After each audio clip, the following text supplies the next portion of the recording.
K-Squid 90.7 FM, and it is one of those nights.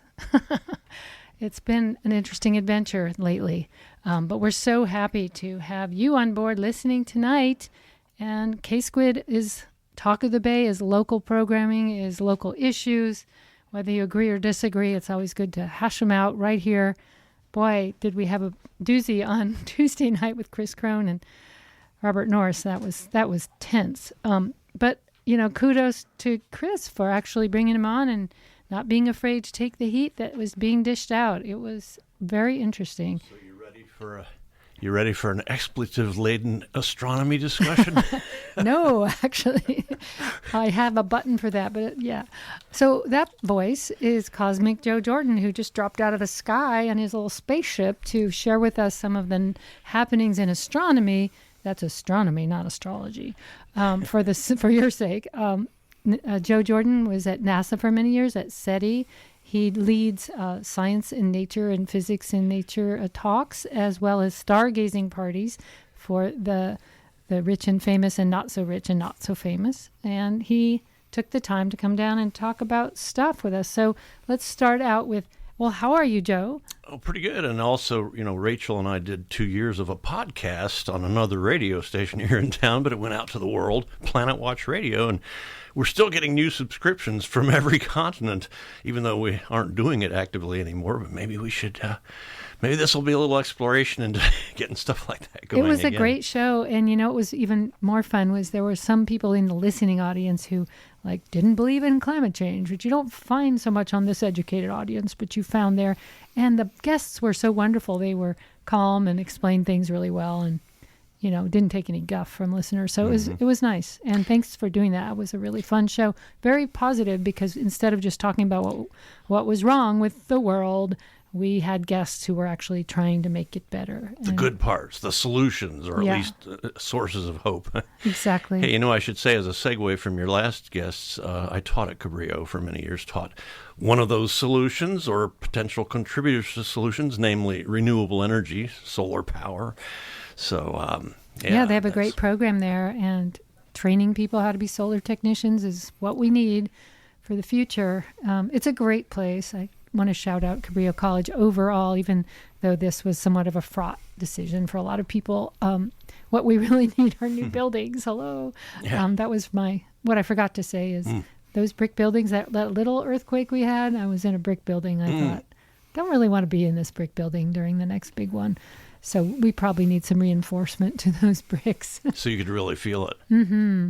I almost ran out, and then I thought, I'm the teacher. I can't run out the door. We all got under our desks for a second, and then it was over. So, Joe, what's going on in the night sky that once it clears, we'll be able to notice?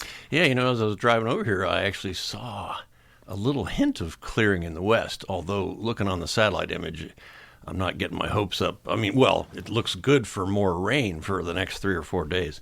But, that's maybe, a blessing, really. Yeah. But maybe, even if here in Santa Cruz we can't see it, hey, we've got listeners out there on the East Coast and farther afield and on the ships on the mighty seas and where it's clear. And tonight you've got a pretty spectacular sight. Just find the moon. That's pretty easy, especially when it's a big fat moon like it is, about half moon tonight. And then Jupiter is just going to be blazing right next to it.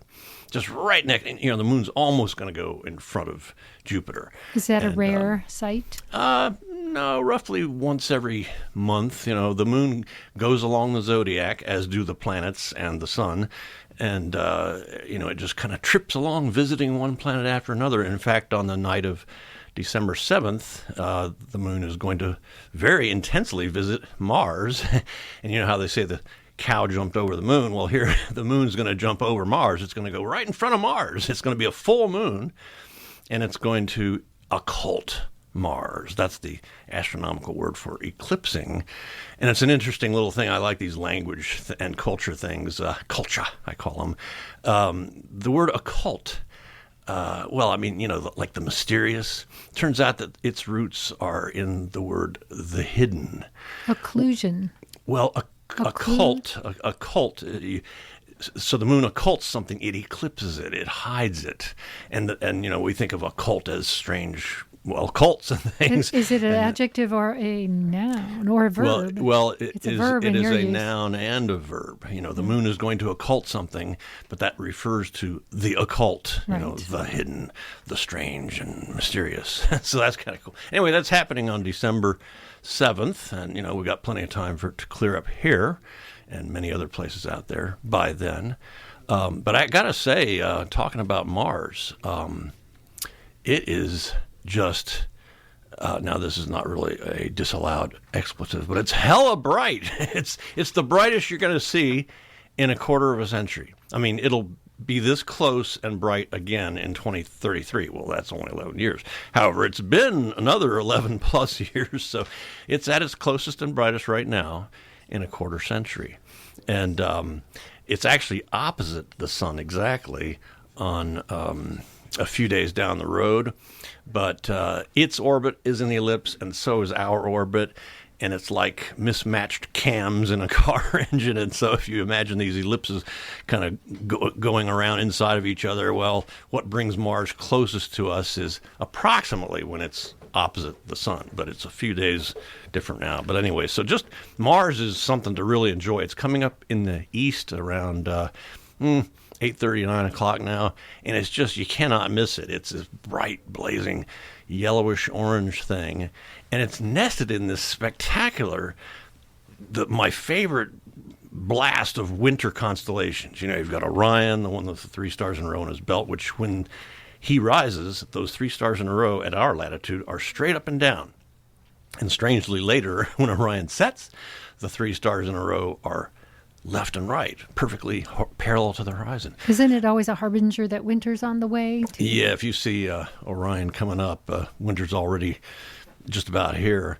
And above that, way above that, is this little fuzzy patch, the Pleiades, or the Seven Sisters, or the Native Americans called it what I think is a more sensible thing, a bag of pinyon seeds. Maybe not quite so colorful, but it looks like a little fuzzy patch up there. And when you see that coming up early, fall's coming, and you start to see that by late September, early October. Well, anyway, that's up pretty high now. Below that, you've got this bright orange star, Aldebaran, the eye of Taurus, the bull, and there's an arrowhead or a sideways V or a greater than sign for you mathematically inclined folks, and that's an open cluster called the Hyades, and it's the nose of Taurus, the bull, and then below that and over to the left, you've got this blazing orange red supergiant Betelgeuse. Hey, that was a movie. Tim Burton made that. I've never seen that movie. I guess I should watch it. Didn't have anything to do with stars. No. But I think it's an Arabic name, maybe Betelgeuse. But that star is so big that if you put it where the sun is, and the sun is huge compared to the Earth. The sun's like a basketball compared to the Earth being a BB that you shoot out of a gun.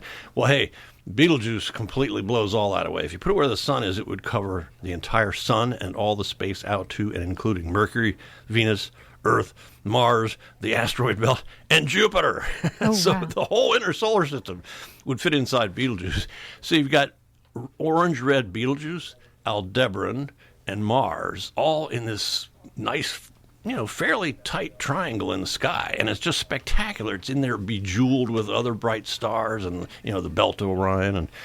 And of course, the belt of Orion points straight down when it's rising at the brightest or the apparently brightest star in our sky. I say apparently because, how bright a star looks it depends on its distance from us as well as how bright it actually is. So it's not actually the brightest star in our sky. The brightest ones are actually really far away, and we happen to know that they're super bright.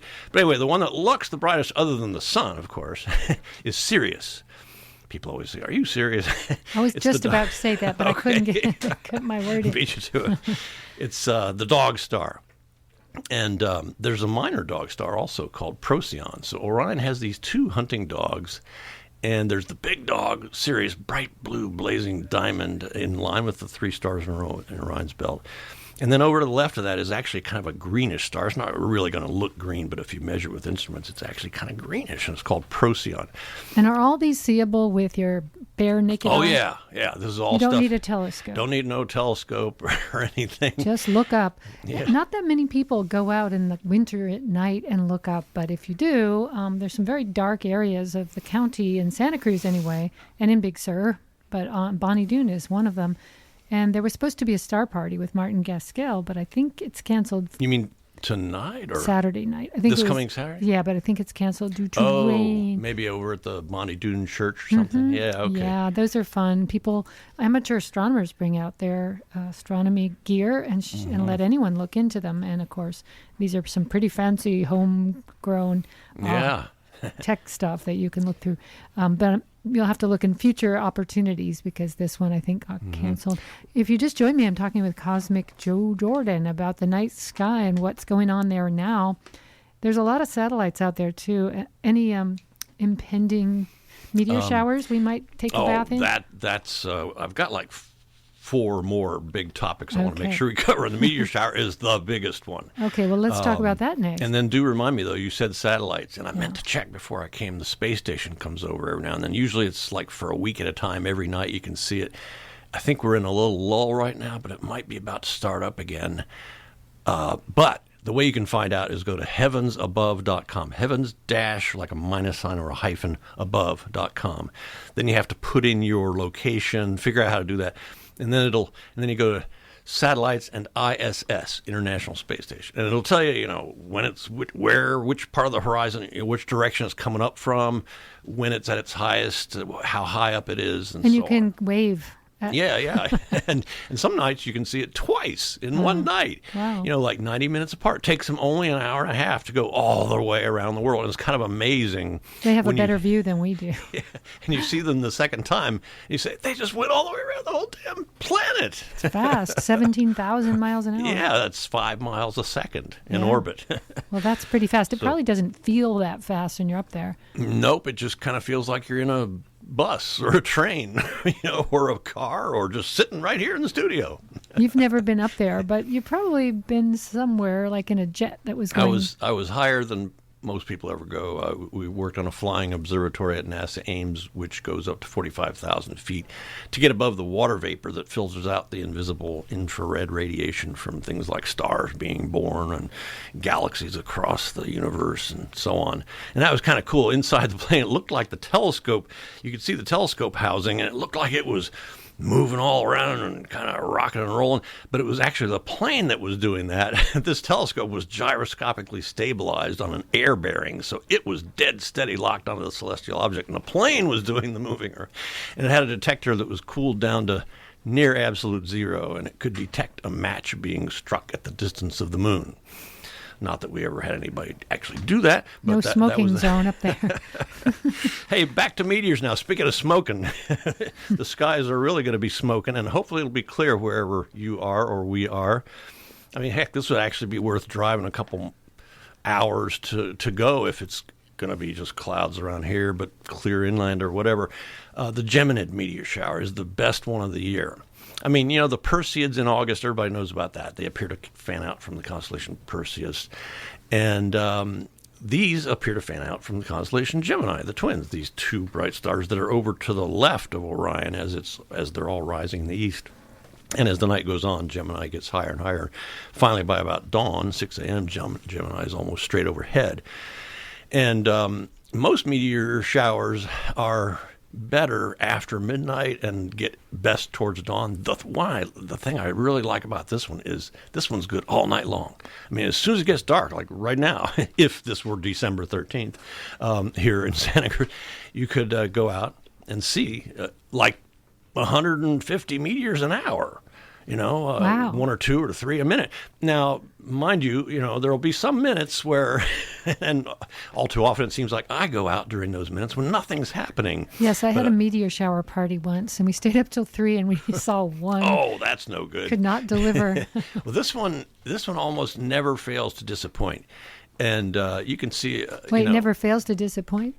Oh, wait. Let me think about that. Let's think about that. That's a real advertisement. Never disappoints. Okay, there we go. That's better. Yeah. So this one, there'll be some minutes where you don't see any, and then there'll be minutes where you see half a dozen of them. And they're all, you don't have to look any particular place. They're coming from where Gemini is, because that's the direction we're traveling in space. Well, it's kind of a combination of our velocity and the velocity of the actual asteroid dust. Most meteors are caused by comet dust. We're crossing the orbit of an old comet. This particular one is caused by asteroid dust. And the asteroids are kind of coming in from behind the Earth. So instead of having to be after midnight on the windshield of the Earth as we're plowing through this stuff, these come in even before midnight.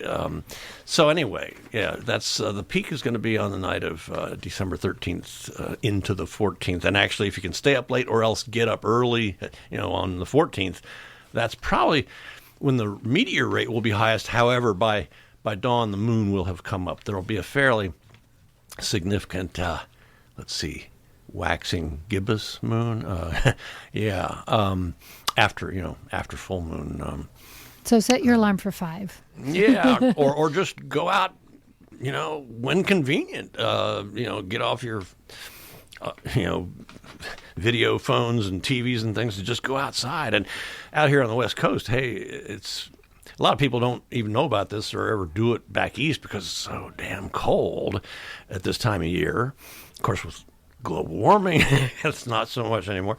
But here, hey, it's only 35. Yeah, right now the weather's kind of inclement here, but a lot of the places we're here talking to, you can go out there. Okay, well, let's see. We got to make sure that when the big hand gets on the 11, I shut up, right? Or well, I'll tell you, and it's not quite there. We actually have 7 or 8 minutes, so we're good. And if you just joined me, I'd like to reintroduce my guest. I'm Rachel Ann Goodman. This is K-Squid, KSQD, Santa Cruz. Talk of the Bay. I'm speaking with Cosmic Joe Jordan, our local astronomy expert, who's giving us some tips on what's up there and what's out there. And remember my grandma on my mom's side back in Virginia a long time ago. I was telling her, I'm kind of interested in astronomy. And I remember she said, that's about stuff in the air, stuff up in the air, right? Stuff up in the air. Yeah. Well, it's actually above the air pretty There's far. no air up there, according to the astronauts who've been there. Yeah. So let's see. We got our moon and Jupiter. We got our... oh, well, you know what? Maybe I should put in a little plug here. I do these things every couple of weeks if you want to actually be eyeball to eyeball with the universe, as Ken Norris used to say about with nature.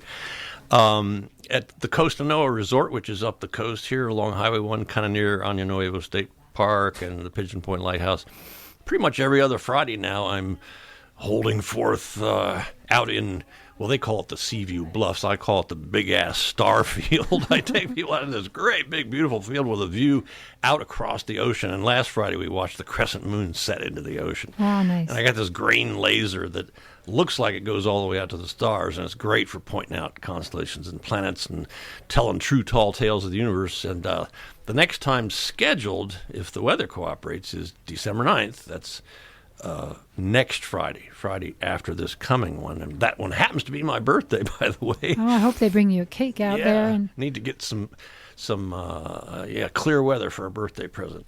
But it's a wonderful place to be, and it's free. I mean, you don't even have to be staying there, and you don't have to even eat at the restaurant, although I recommend, especially the latter. They got a nice little restaurant there. On a Friday night, you might want to make a reservation or something, but cost A, no A. It's based on, a name for no cost. Native Americans. Right. Yeah, good one. Cost to no one. So, and that this season we start them about 6. I mean, it's well dark by 6 p.m. and that way you can get dinner in after we're done. We'll go on for an hour or however long people can stand it. Joe, I'll never forget one image of you. It was a rainy night out in front of the old Logos used record shop, and you were standing there next to a puddle, and the light was reflecting off the puddle, and you had 5 or 6 people all gathered around looking at the puddle because you were like, Look at the way the light reflects, and it makes these 2 quotation marks. And sure enough, all these strangers had gathered around. In the rain. In the rain. It just shows you, wonder is everywhere, including in a rain puddle. Yeah, those were little ground sparkly stars. Well, let's see. Oh, yeah, almost forgot. I think I've covered all the really important stuff, but... the meaning of solstice. The winter solstice is coming up this month. Winter in the northern hemisphere, that is. And it's, I should have looked up the exact time to the second. But anyway, it's December 21st, whatever day of the week that is. Let's see, this year the big holidays are on Sunday. What is it? Wednesday. Thanks, Howard. Howard's our program director here. He's making sure I don't say anything censored. What did he say? Wednesday? Wednesday. So the solstice is on a Wednesday. And, well, hey, what does it mean? Well, here is one example, okay? If you look at the sunset position along the horizon, there's actually only 2 days of the year when the sun actually sets in the west, due west, exactly west. And those are, guess, I'll let you think for a second. Starts with the EQ, the equinoxes. Yeah. Ding, ding. So, and that's true everywhere on the earth. Whereas all the other days, it depends on your latitude exactly what direction it sets. And, in our warmer half of the year towards summer solstice, the sun sets farther and farther and farther north of west. And then it comes back. And then on our colder half of the year, which we're in now, we're near the peak of it or the valley of it as the sun is getting farthest south soon. That's what will happen on the winter solstice. The sun will set its farthest south. But It'll hey, be the shortest day of the year. yeah, right? shortest day for us, or they're all 24 hours, but the shortest amount of daylight. How much daylight will we get on that day, the Wednesday of solstice? Well, let's see here. Something like, I think it'll be coming up, between 6:30 and 7 between 7 and 7:30 in the morning here. It depends on your longitude, but Around it'll be like, I 4:30. think it'll be like, if it's 24 minus 14 or something, maybe about 10 hours. I could be off. In the summer, it's the other way around. It's like 14 hours of daylight. I could be off. Wasn't ready for that. I was one. in Ireland, and it was very strange because the sun was going down at 11 o'clock at night in the summer. Oh, yeah. At that latitude, and I've never been in a place like that. Here, it feels like the daylight leaves quite early, and we're definitely noticing it. So get your vitamin D pills out and make sure you're getting whatever sunlight you can to keep you healthy. I remember it was in Alaska on a kayaking trip on Glacier Bay, and we were there 4th of July. After we got off the kayaking trip, we went to some towns and things.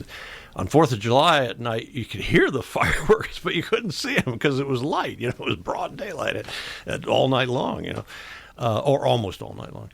Hey, so getting to the punchline on the solstice, Sol, S-O-L, old Sol, is the sun, right?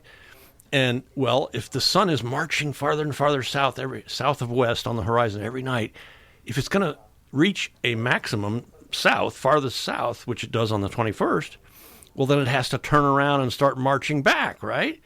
Well, when something turns around, it has to stop. Just like, you throw a ball up, it goes up, but then less and less and less fast, then it stops and turns around and starts falling. Does that make sense? So it's sun stand still. Solstice. That's what solstice means. The static part. So the sun stands still for a very short time. How long? A second? Oh, well, on that day, that's where you can see it set the farthest south. And it also means the days are going to get longer from there on out. Right. And that's for a lot of our sun worshipers, that's important. Yeah, and the meaning of the exact second is when it is overhead at the Tropic of Capricorn. The tropics are just the lines on the earth where the sun in between the two tropics, the sun can be directly overhead. And when the sun is directly overhead at the Tropic of Capricorn in the southern hemisphere, that's when we have our winter solstice. And then the sun starts being overhead farther and farther north again. And then it's overhead on the equator, on the equinoxes. And on our summer solstice, when it's setting farthest north of west along the western horizon, it'll be overhead at the Tropic of Cancer. And by the way, Cancer is a constellation that's kind of behind the sun at that time. And Capricorn is the constellation that's kind of behind the sun on our winter solstice. So that's why those tropics are named for those constellations. And there's a lot of cultural lore about those two events, right? The two solstices. Yeah. There's a lot of traditional things that were done around those times in pagan religions when people were celebrating this turning around before they understood the science or anything. Mm-hmm. They certainly recognized the seasons changing and the turning around of daylight. What are some of those cool things that you know about that were done and that might actually have understood the science better than we think they did? Well, like Stonehenge, for instance, immediately. Did you make it over there when you? No, and I didn't make it to New Grange either, but I almost did. That would have been exciting. I'm going to that concert, by the way. The one Celtic Christmas? Yeah, when is that? It's coming up soon, right? Where's 19th the or something. poster? We'll get back to you on that. Yeah, Celtic Christmas concert. Our local folks here, including Rachel, is Steve playing harp? Nope, but Bill Coulter is going to be playing the guitar with Thomasine Foley telling stories, so check it out. Celtic Christmas. Well, you can make your own personal Stonehenge, not by putting gigantic stones upright, but you can figure out a landmark against which to sight the sun, and then another landmark from which to stand, when you're sighting against that, and you can watch the progress of the sun. Just like in Spinal Tap. And I'm working on a sculpture that's going to show the arcs of the sun on the sky on the equinoxes and solstices from where you stand. It's like a set of parallel ribs of a whale skeleton, all tilted from the vertical at your latitude angle. So Hey, thank you. We made it right to time. Joe Jordan, Cosmic Joe, thanks for coming in tonight. Thanks, Rachel. Appreciate it. Coming up next, it's first person singular. Keep an eye on the sky. There you go. I'm Rachel Ann Goodman. Thanks for listening. And coming up next, it's The Kooky Side of Crazy with Ryan Althouse and his little brother from Big Brothers Big Sisters talking about the meaning of that program in his life. Meanwhile, stay tuned for First Person Singular.